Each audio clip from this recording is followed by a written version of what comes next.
Yalnızlık ağır idi, yüreğimde davul idi. Süyü bilen dünyama ketip algan bäxet kildi. Sen tabılgan şiirimde, tabıldım min canım özümde. Mehabbet tatlı iken, yıldızlarda yaktı iken, dolkınlarda adaşmaz, yine şende bulan şirken. Vəgdə birdik köklerge, ömürlerini birge öterge. Sen sine kapkınına elektirdim minne. Hayretin var iken üstüne, yanına baram. Sen sine hayallarım şunda açtı minne. Мәңгілікке яратырға сені, yanında қалам.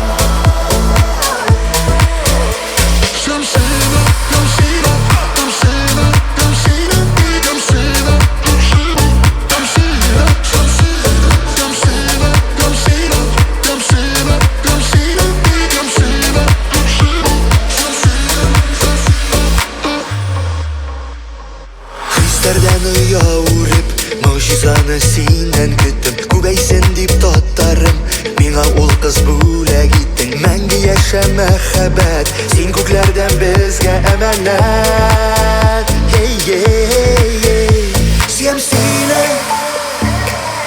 kapkınına elektirdim minne. Hayretin var iken üstüne, yanına baram. Sen sine hayallarım şunda açtı minne.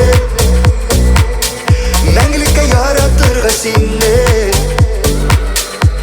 yanında balam.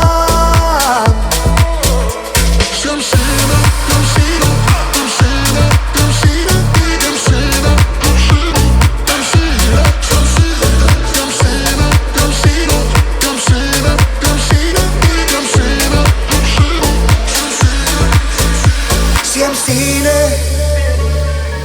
kapkınına elektirdim minne. Hayretin var iken üstüne, yanına baram. Sen sine hayallarım şunda açtı minne.